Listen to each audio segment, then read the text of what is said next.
The scene has changed from Florence to Rome, from the city of hard heads, sharp wits, light feet, graceful movement, to a city of weight, a city that is like a huge compost heap of human hopes and ambitions.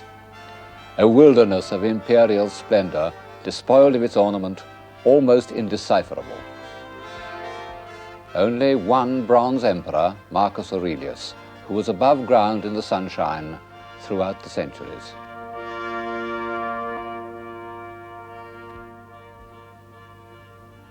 And as you see, the scale has changed.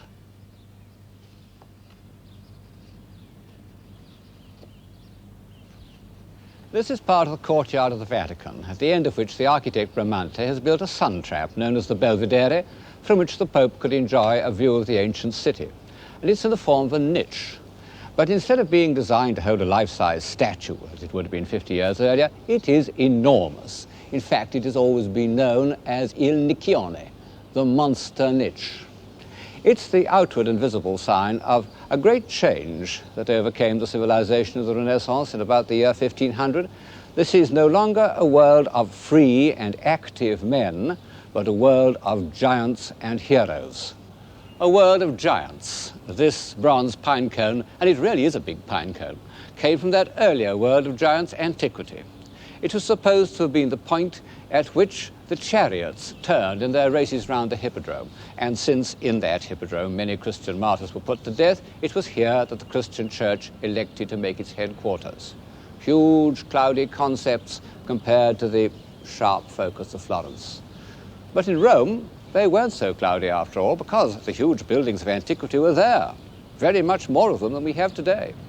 Even after 3 centuries in which they were used as quarries, and in which our sense of scale has expanded, they still are surprisingly big. In the Middle Ages, men had been crushed by this gigantic scale. They said that these buildings must have been the work of demons, or at best they treated them simply as natural phenomena, like mountains, and built their huts in them, as who should take advantage of a ravine or sheltering escarpment. Rome was a city of cowherds and stray goats, in which nothing was built except a few fortified towers from which the ancient families carried out their pointless and interminable feuds. Literally interminable, because they're still quarreling today. But by 1500, the Romans had come to realize that these mountainous ruins had been built by men. The lively, intelligent individuals who created the Renaissance, bursting with vitality and confidence, they weren't in the mood to be crushed by antiquity. They meant to absorb it, to equal it, to master it. They were going to produce their own race of giants and heroes. The scene has changed to Rome also for political reasons. After years of exile and adversity, the sovereign pontiff has returned to his seat of temporal power. Temporal power that meant so much to the popes of the 16th century, but of course are completely abandoned today. Now the Pope is solely a religious leader.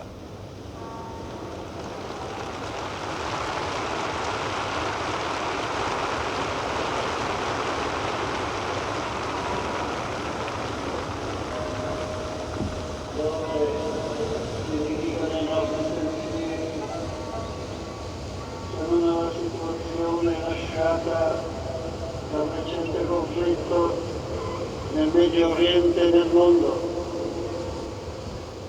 Dobbiamo In what is commonly described as the decadence of the papacy, the popes were unusually able men who used their international contacts, their great civil service, their increasing wealth in the interests of civilization.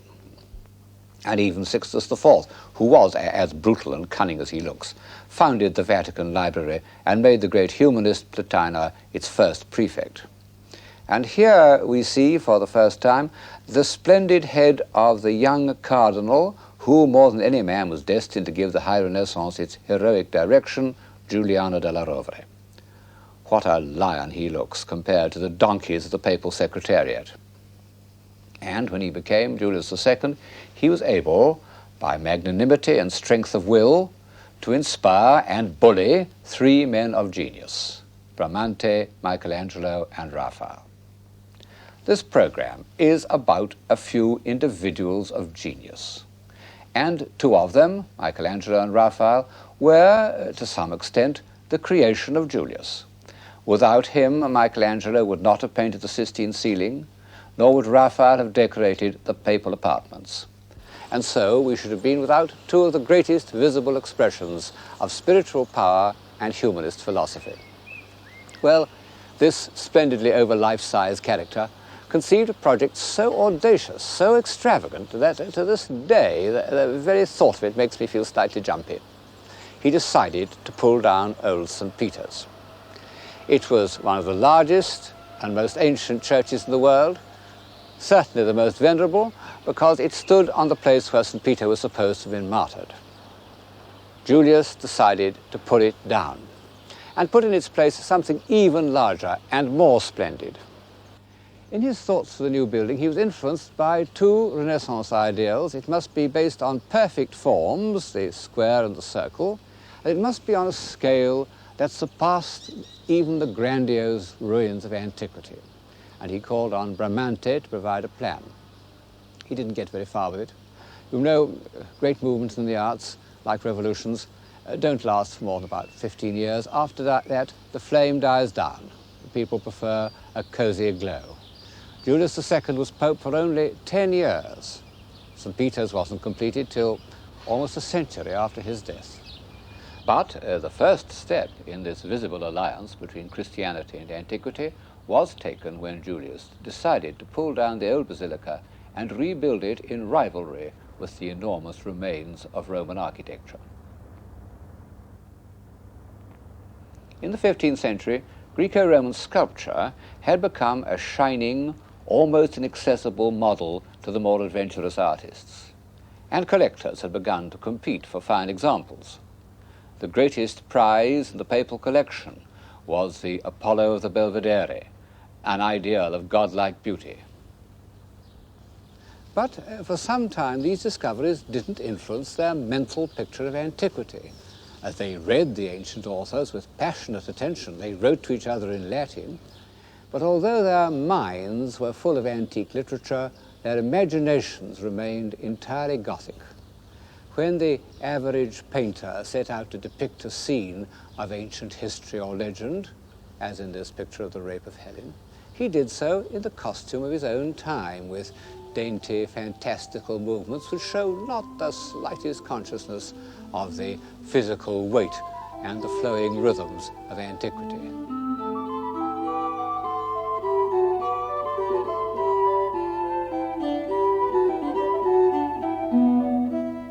Well, these are not ancient Greeks, but 15th century Florentines.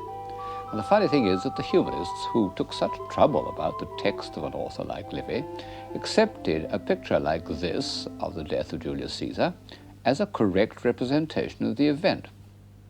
And as long as there was this rather comical discrepancy between the written word and the image, antiquity couldn't exert its humanizing power on the imagination. I suppose that the first occasion in which the dream of antiquity is given a more or less accurate visible form is the series of decorations representing the triumph of Caesar, done for the court of Mantua by Mantegna in about 1480.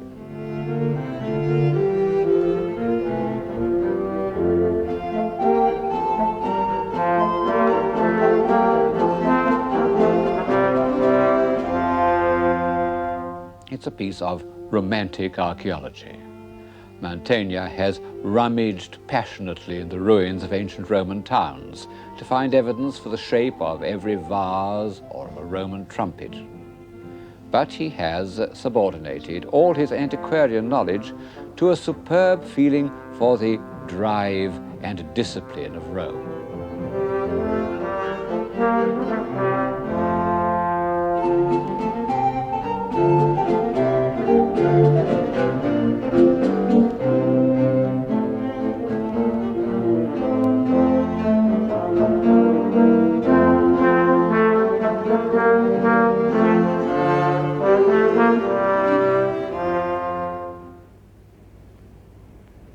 I said that the gigantic and the heroic spirit of the High Renaissance belongs to Rome, and it's true. But there was a sort of prelude in Florence.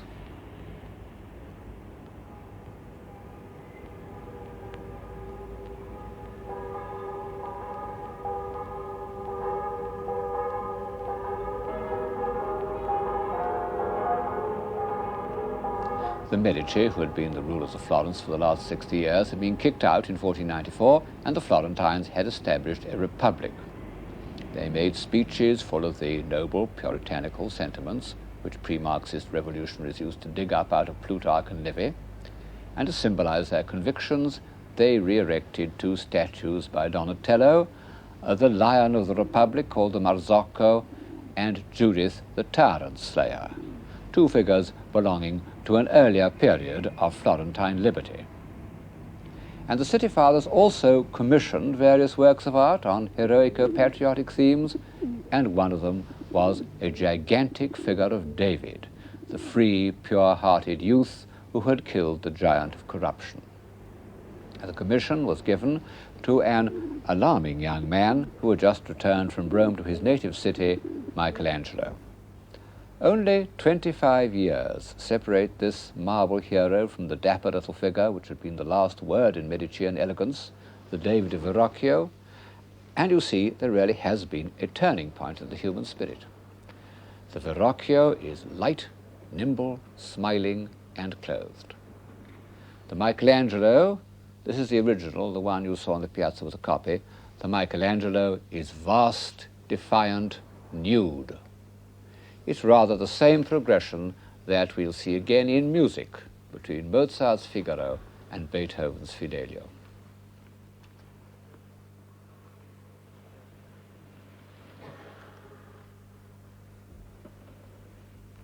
What a man.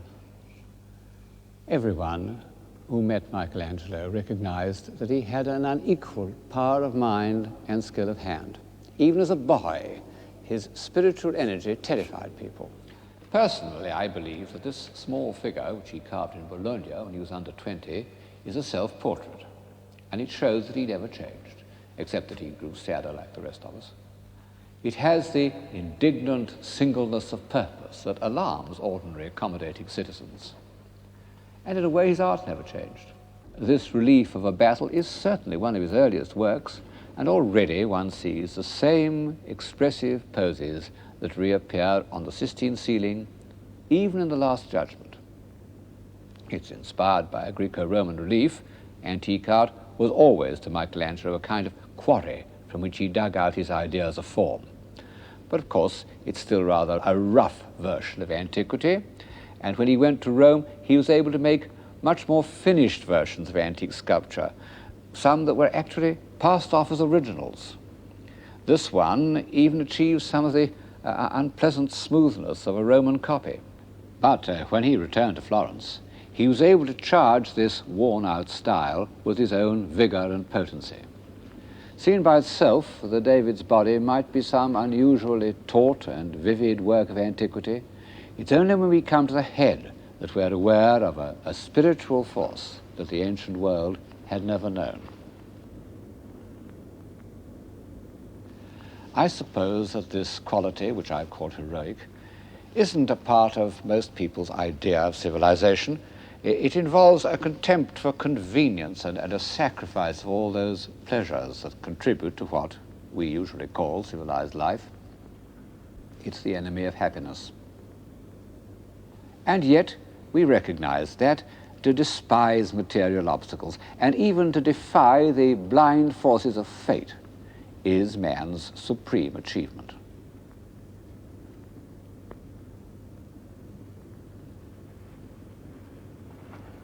And after all, we see that he's expressed this by the body no less than by the head, by this living cage of ribs, by those tense architectural muscles of the pelvis.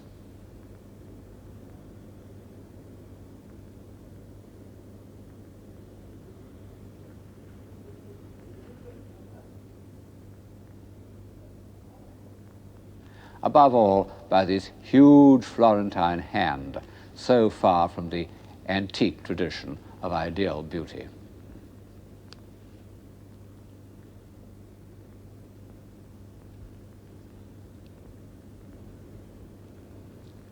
And since, in the end, civilization depends on man extending his powers of mind and spirit to the utmost, we must reckon the appearance of Michelangelo's David as one of the great events in the history of Western man. And this brings us back to Rome and to the terrible Pope. In fact, I'm sitting in the papal garden in the Vatican. Julius II wasn't only ambitious for the Catholic Church, he was ambitious for Julius II. And in his new temple, he planned to erect the most grandiose tomb of any ruler since the time of Hadrian. It was a staggering example of superbia, what we call megalomania. And Michelangelo at that time wasn't without the same characteristic. I needn't go into the question of why the tomb was never built. There was a quarrel. Heroes don't easily tolerate the company of other heroes. Nor does it matter to us what the tomb was going to look like. All that matters is that some of the figures made for it survive, and they are something new to the European spirit, something that neither antiquity nor the great civilizations of India and China had ever dreamt of. As a matter of fact, the two most finished of them were derived from antiques. But Michelangelo has given them a complex inner life that was almost unknown in antiquity. And he has made them convey their emotional conflicts by the action of their bodies. They're conceived as captives, bound captives. One of them struggling to be free from what? From mortality, from the weight of his muscle-bound body, derived, as we know, from a Roman figure of a boxer, and the other sensuously resigned, half in love with easeful death. Michelangelo had in mind a Greek figure of the dying son of Niobe. These two are carved in the round, but the others, assuming they were part of the same set, are unfinished. Their bodies emerge from the marble with the kind of premonitory rumbling that one gets in the Ninth Symphony, and then sink back into it.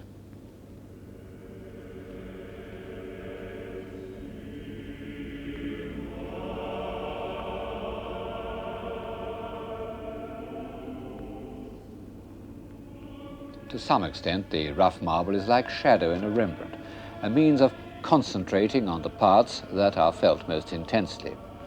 But it also seems to imprison the figures. In fact, they're always known as the prisoners, although there's no sign of bonds or shackles.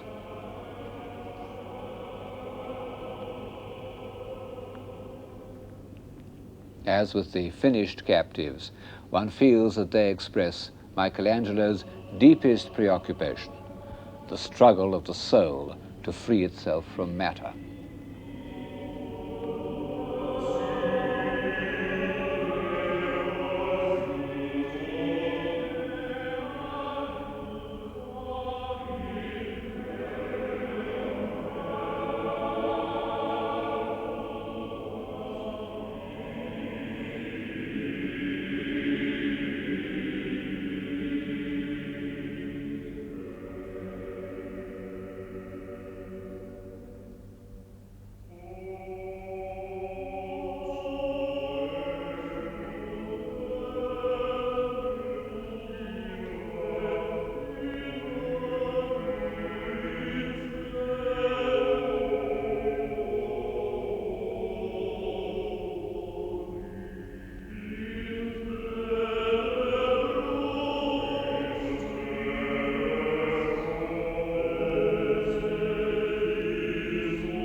I'm standing in the Sistine Chapel, and above my head is one of the greatest works of man, Michelangelo's ceiling.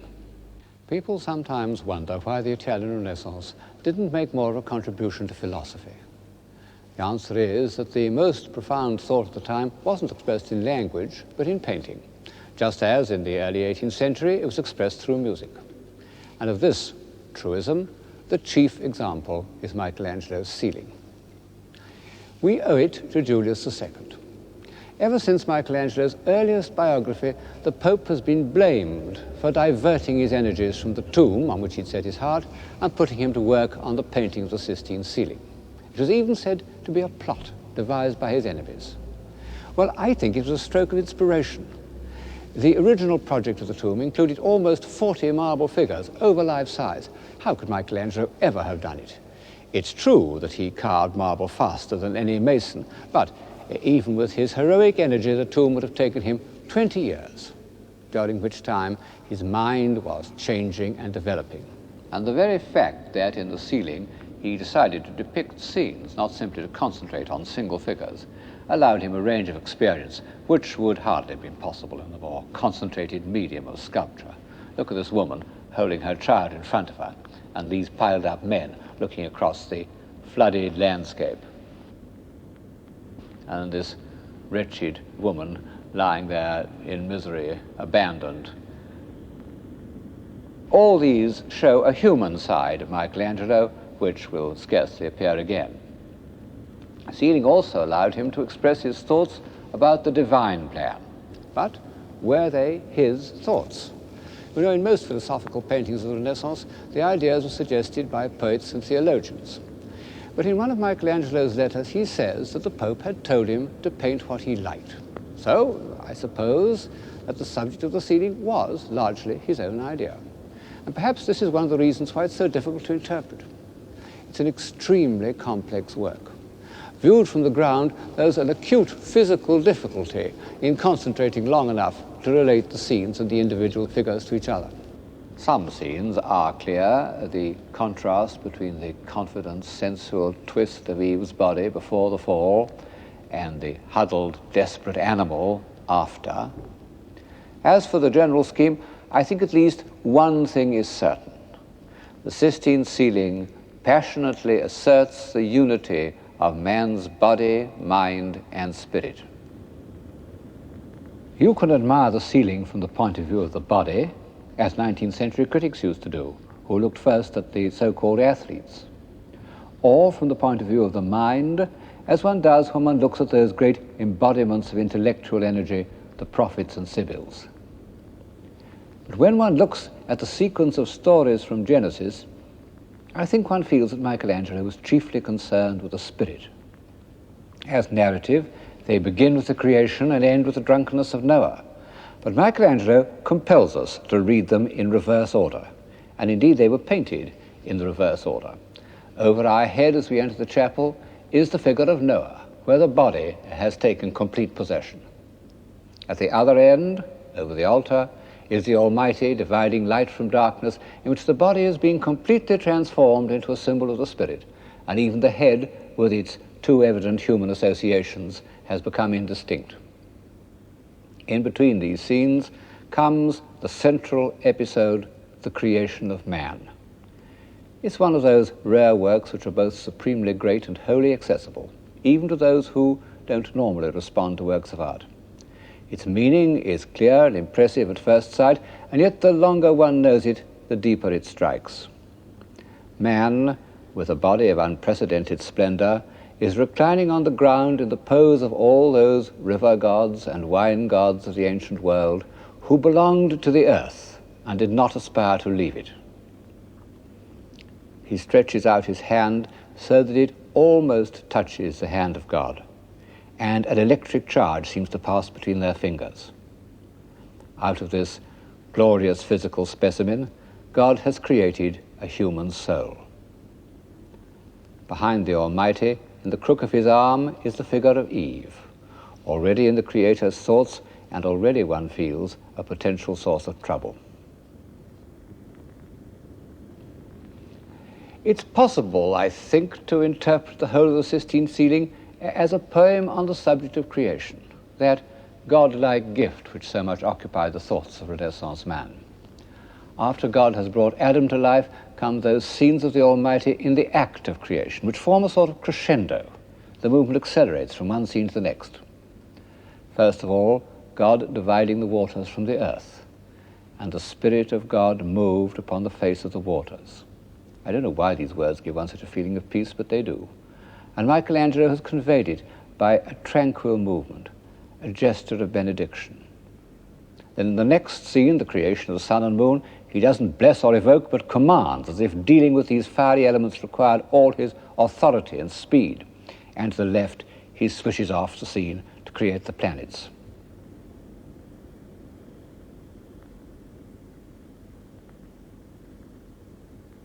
Finally, we're back at the separation of light and darkness, of the rare attempts of finite man to set down an image of infinite energy.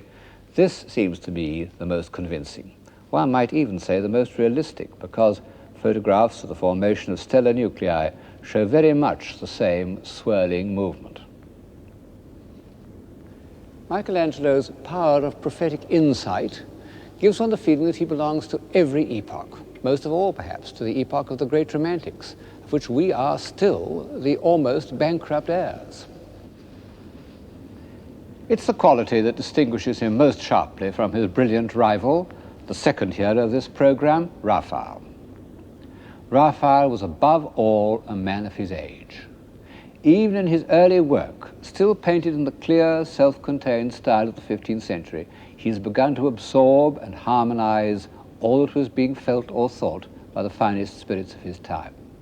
He is the supreme harmonizer. That's why he's out of favor today. One couldn't write a bestseller about Raphael. I suppose one must allow that, as works of art, Raphael's frescoes aren't all that easy to enjoy. Even in the 18th century, when Raphael stood at the summit of an established Olympus, Sir Joshua Reynolds warned young artists not to be disappointed by their first visit to the Stanze, but to go on looking and looking till finally they understood the restrained but perfectly balanced language in which he expresses his ideas. I've tried to follow his advice over the last 40 years, and I promise you, it's been worth the effort. Raphael came from Urbino, where his father was court painter. And it's reasonable to suppose that he was introduced to the papal service by his compatriot, Bramante, who was not only the architect of the new St. Peter's, but seems to have been on relatively intimate terms with Julius II. At the time, Raphael was 27. He'd only once tried his hand at mural painting. He'd shown no evidence at all that he could cope pictorially with great ideas, and yet Julius had the insight to commission this young man to decorate the library and study which was to be the center of the Pope's life, where he was to meditate on theology, decide on action. The decorations must, in some sense, project and harmonize his thoughts. No doubt Raphael had passed much of his boyhood in Urbino in the Paris Library, where paintings of poets and philosophers and theologians were placed above the shelves containing their books. And when he came to decorate what in effect was a branch of the papal library, he determined to carry the same idea further. He would not only portray the figures whose books were on the shelves below, he would relate them to each other and to the whole discipline of which they formed a part. He must have had advice from the learned, cultivated men who made up about a third of the papal curia, but that sublime company wasn't assembled by a committee. It represents human reason. It's always known as the School of Athens, and on the opposite wall is divine reason, known for some reason as the Disputa. On the subsidiary wall, the window wall, is poetic inspiration, Apollo and the Muses, known as the Parnassus. Everything in the groups is thought out. For example, of the two central figures in the School of Athens, Plato, the idealist, is on the left, and he points upwards to divine inspiration. And beyond him, to the left, are the philosophers who appeal to intuition and to the emotions. We recognize Socrates, but many of the others can't be identified. We can be certain only that these noble human beings are passionately engaged in a search for truth.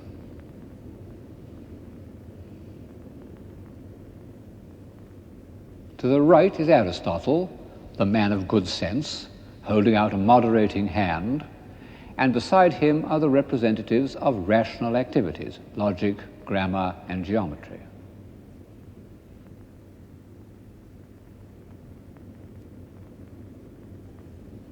Curiously enough, Raphael has put his own portrait in this group, next to a bearded philosopher who seems to be an ideal portrait of Leonardo da Vinci, perhaps intended to represent Pythagoras, and below them is a group of beautiful young men looking over the shoulder of a bald-headed geometer, Euclid, I suppose.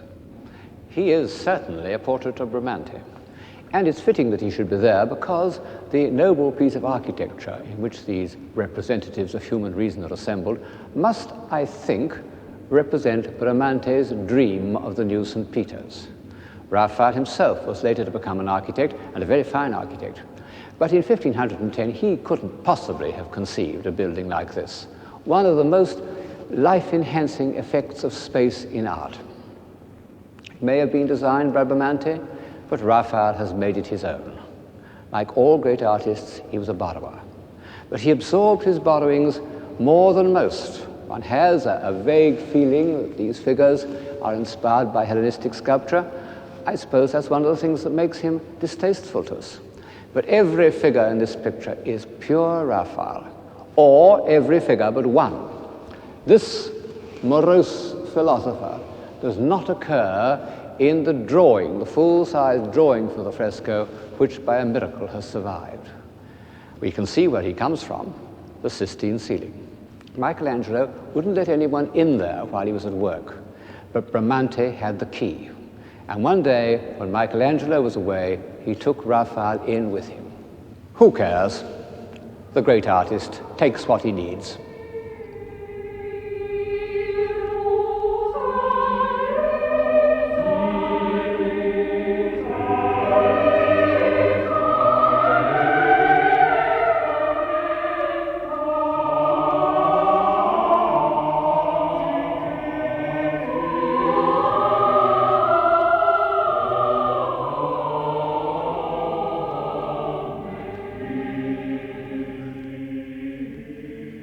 While human reason is rooted to the earth, divine wisdom floats in the sky above the heads of those philosophers, theologians, and church fathers who have tried to interpret it.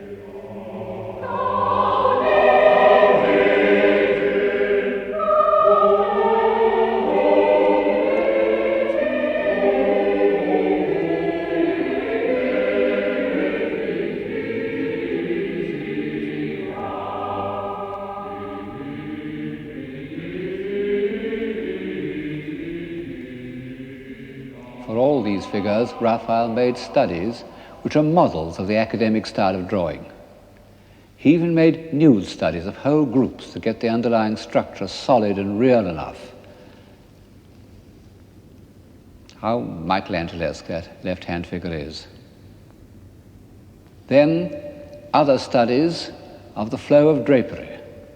But when he came to the final design, all these ideas are enriched and developed. The seekers after revealed truth are arranged with the same regard for their relations with each other and with the philosophic scheme of the whole room that exists in the school of Athens, insofar as civilization consists in grasping imaginatively all that's best the thought of a time. These walls represent a summit of civilization.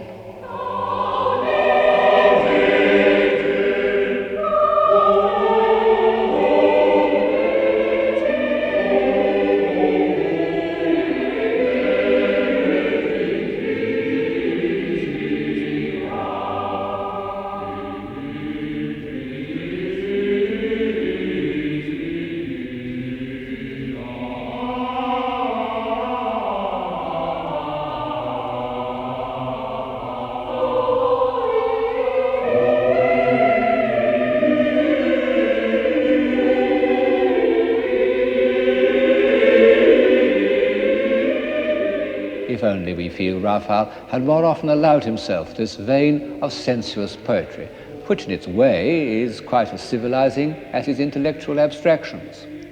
Michelangelo took no interest in the opposite sex. Leonardo thought of women solely as reproductive mechanisms. But Raphael loved the girls as much as any Venetian. Soon after this portrait was painted, Julius II died, and his successor, Leo X, doesn't look at all like a hero. I suppose Raphael tried to make this portrait as flattering as possible, but what a contrast to the old warrior. Raphael remained on in the papal service and was asked to do everything from the rebuilding of St. Peter's to the decoration of a very pagan bathroom for Cardinal Bibbiena. Of course, he couldn't do it all himself. For such a project as the Loggia of the Vatican, one must imagine him making dozens of slight sketches, handing them out right and left to his brilliant young pupils, really young. Giulio Romano was only 16. Someone said of Courbet that he produced pictures as an apple tree produces apples. The same is true of Raphael, except that his apples were fruits of the imagination and sometimes achieved such grace and finality that they stamped themselves with the European mind for 300 years. However, one of the commissions of this period had a more questionable influence. This was a series of designs for the tapestries which were to be hung in the Sistine Chapel. With the thought of Michelangelo's ceiling above them, Raphael took a lot of trouble about them, and of course they are masterpieces. Masterpieces of composition in the tradition of the early Florentines, masterpieces of elevated imagination. But their very nobility was dangerous. They are concerned with the lives of the apostles, Peter and Paul. Well, St. Peter was a poor fisherman. Raphael has made him and all his companions uniformly handsome and noble. Where can one find more impressive human types than in the group of apostles who listened to Christ's charge, "Feed my sheep"?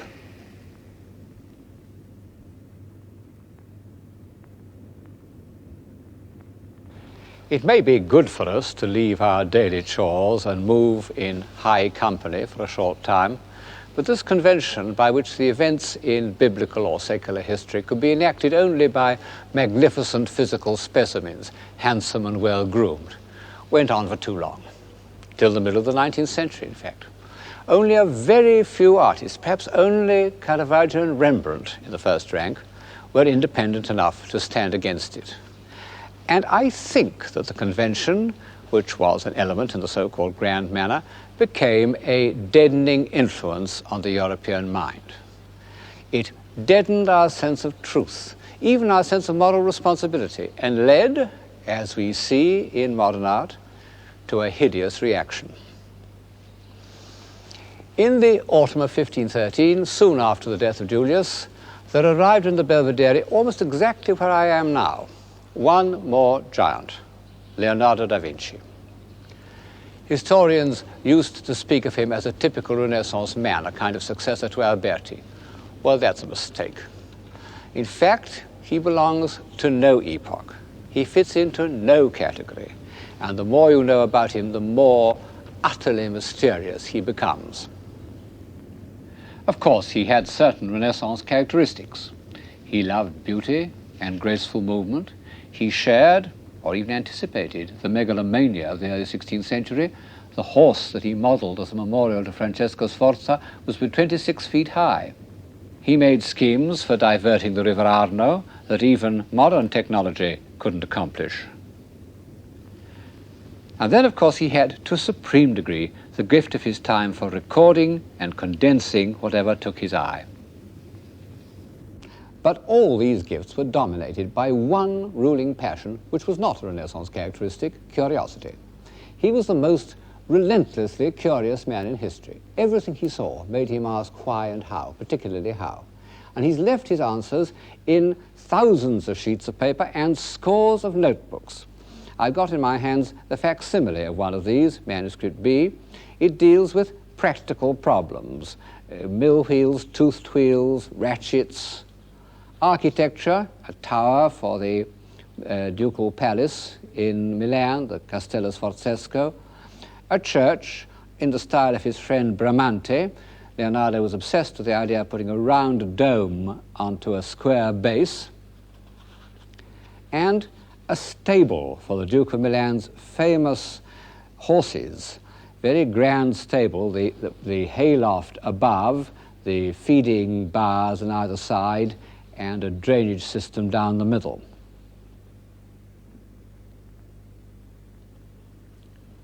And then the other aspect of Leonardo's mind, his interest in theoretical and mathematical problems.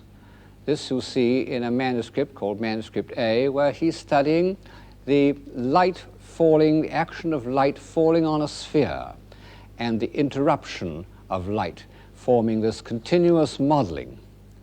It looks abstract enough, but in fact it was the theoretical study of light falling on a sphere that enabled Leonardo to achieve the incredibly precise, scientifically precise, continuous modeling of the head of the Mona Lisa.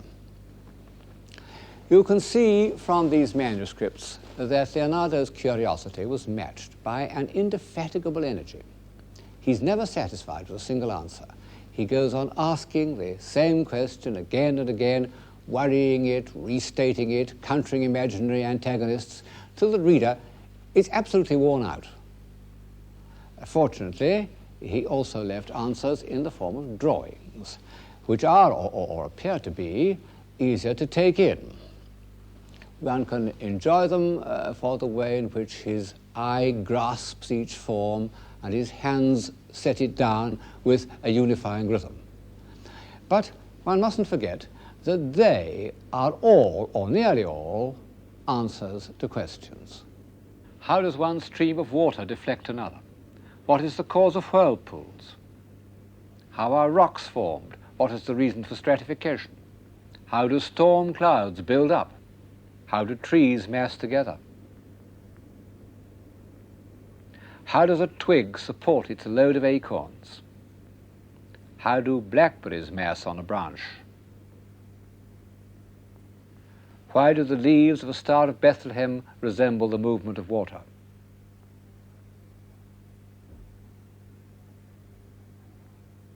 What is the structure of a bird's wing? How does a bird fly? Of all these questions, the ones he asks most insistently concern man. Not the man of Alberti's invocation with wit, reason, and memory like an immortal god, but man as a mechanism. How does he digest?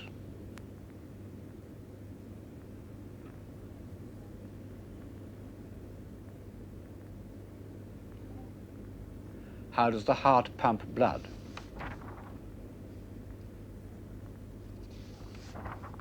How does a child live in the womb?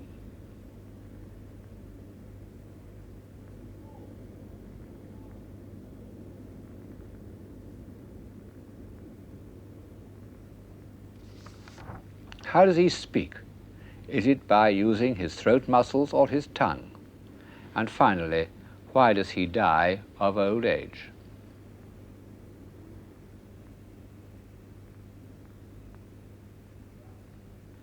Leonardo discovered a centenarian in a hospital in Florence and waited gleefully for his demise in order to examine his veins. Every question demanded dissection, and every dissection was drawn with marvelous precision.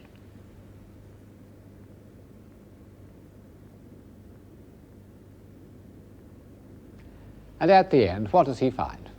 That man, although remarkable as a mechanism, is not at all like an immortal god. He's not only cruel and superstitious, but feeble. If Michelangelo's defiance of fate was heroic, there is something almost more magnificent in the way that Leonardo, that great hero of the intellect, confronts the inexplicable, ungovernable forces of nature. And it was in Rome, in the very year that Raphael was celebrating the godlike human intellect, that Leonardo used his scientific knowledge of the movement of water to express his feelings of human insignificance. The painstaking way in which he depicts these disasters shows a strange mixture of relish and tragic indignation. On the one hand, he's the patient observer of hydrodynamics. On the other hand, he is King Lear defying the deluge. Blow winds and crack your cheeks, rage blow, you cataracts and hurricanos, spout till you have drenched our steeples, drown the cocks. We are used to catastrophes. We see them every day on film and television. They contribute to our pessimism. But coming from a perfectly endowed man of the Renaissance, these extraordinary drawings of the world destroyed by flood are prophetic.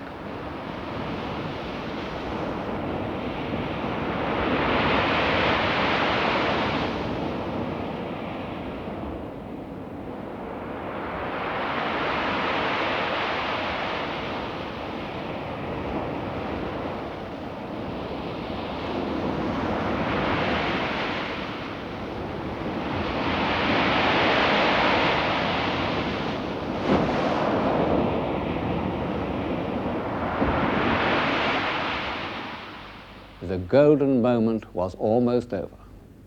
But while it lasted, man achieved a stature that he's hardly ever achieved before or since, because to the humanist virtues of intelligence was added the quality of heroic will. For a few years it seemed that there was nothing which the human mind couldn't master and harmonize.